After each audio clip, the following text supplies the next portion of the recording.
E, sem mais, passo a palavra à deputada federal Luísa Canziani, que é presidente da Comissão de Ciência e Tecnologia, ela que desempenhou um papel decisivo na aprovação do projeto de lei 21 de 2020 da Câmara dos Deputados, que trata da regulação da inteligência artificial.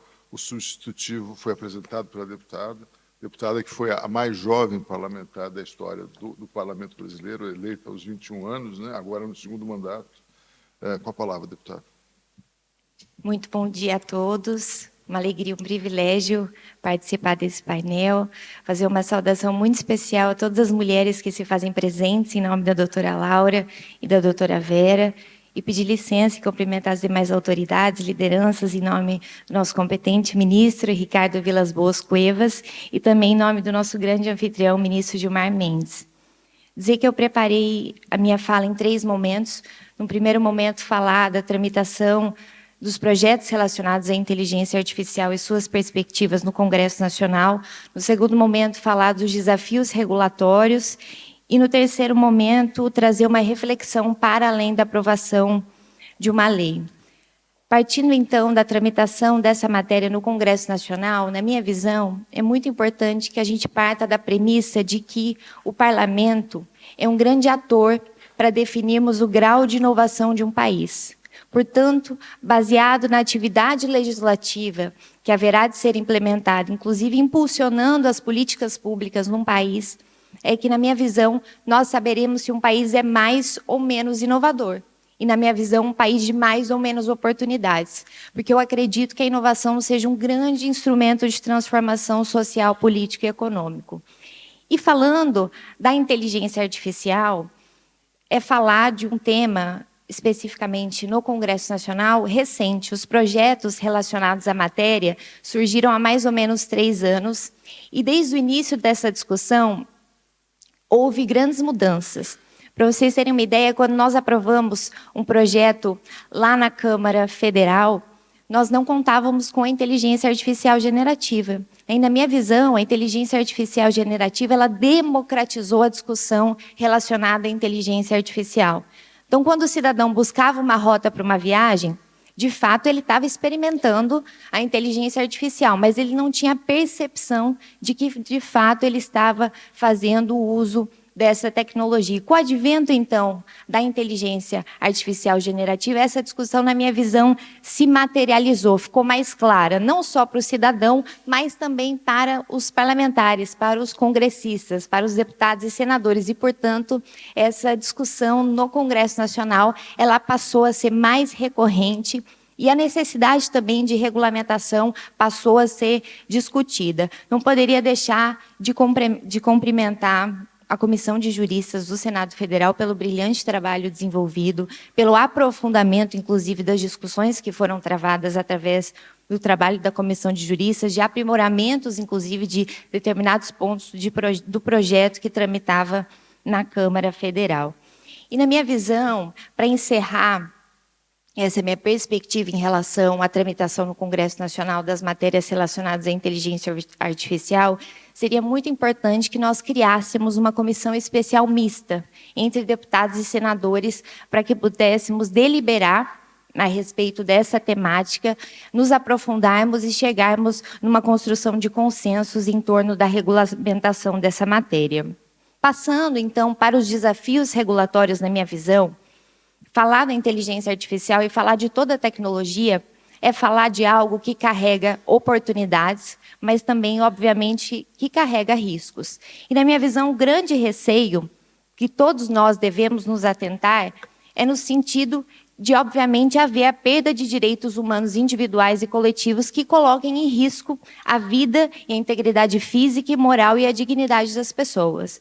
Então, nós temos que responder ao questionamento: como garantir o desenvolvimento da tecnologia, o desenvolvimento da inovação, portanto, e, simultaneamente, mitigar os seus riscos e malefícios para a nossa sociedade. Isso tudo num contexto em que o Brasil precisa inovar, precisa gerar riqueza, precisa se desenvolver economicamente e, consequentemente, reduzir as suas desigualdades sociais.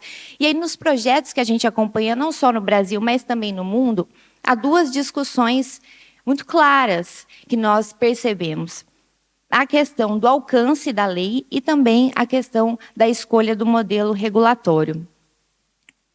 Na minha visão, é muito importante que a gente olhe também para essa discussão sob um contexto internacional, porque nenhuma solução ela vai ser satisfatória se ela não for global.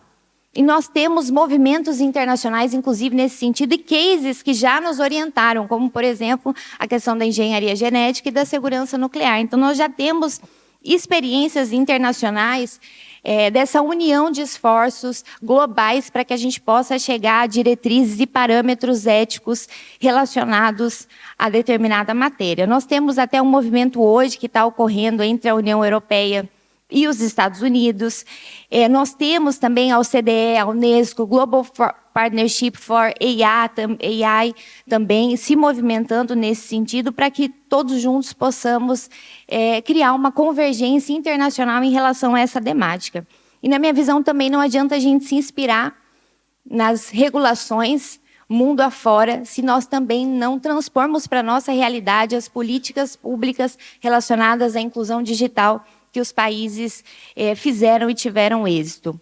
Importante também analisarmos o contexto local, porque essa discussão, sem dúvida alguma, passa por um debate intersetorial que também caminha com outras discussões importantes que estão acontecendo no Congresso Nacional, como, por exemplo, a regulação das plataformas. A nossa inteligência artificial é uma tecnologia de propósito geral. Portanto, a gente precisa fazer também essa harmonização legislativa com legislações que nós já temos e que são muito exitosas no Brasil. A Lei Geral de Proteção de Dados, o Marco Civil na Internet, Código Civil, outras legislações que dão muito certo e que, obviamente, nós precisamos também transpor para a discussão relacionadas à inteligência artificial e fortalecendo também essas discussões e legislações, garantindo investimentos públicos para a implementação, por exemplo, da Lei Geral de Proteção de Dados e fortalecendo as estruturas de governança de inteligência artificial individuais e coletivas. E uma outra preocupação que eu gostaria, inclusive, de pontuar, que é a questão do custo de conformidade. Ao implementarmos uma regulação relacionada à inteligência artificial, muito importante que nós pensemos especialmente nos pequenos e médios desenvolvedores. E aí, trazendo algumas percepções que, na minha visão, seria muito importante que nós fizéssemos, sim, uma abordagem baseada em risco. Na minha visão, essa é uma alternativa mais adequada para o contexto brasileiro, mas a leitura contextual dos riscos, na minha visão, seria mais adequada. No âmbito geral, nós traçaríamos, sim, os parâmetros gerais do risco, para que, no âmbito normativo e de maneira contextual, as interpretações elas fossem feitas. Na minha visão, nós também devemos amadurecer o debate em relação à criação de uma agência. Na minha visão, seria muito importante que a gente pudesse estabelecer uma coordenação das agências reguladoras setoriais para que a promoção da interoperabilidade regulatória entre as diferentes autoridades competentes elas aconteçam. Para a gente dar cada vez mais protagonismo às agências setoriais que, obviamente, conhecem as suas áreas, conhecem os seus respectivos domínios, têm mão de obra qualificada, têm expertise, têm cases para julgarem e determinarem determinada ação. E, no último momento, eu gostaria, então, de trazer uma reflexão para além da aprovação de uma lei, que, na minha visão, paralelamente à aprovação de uma legislação relacionada à inteligência artificial, necessariamente nós temos que falar de duas discussões. A questão da perda de empregos e também, obviamente, uma questão educacional. No último relatório do Goldman Sachs, nos indica que 18% dos empregos podem ser automatizados nos próximos anos, que leva um impacto direto de 300 milhões de empregos. E a primeira onda vai acontecer nos Estados Unidos e na Europa, obviamente, com aumento de produtividade, mas um cenário de concentração e de poder. O desemprego estrutural, obviamente, sendo impactado, e mais do que nunca nós precisaremos falar de requalificação de mão de obra.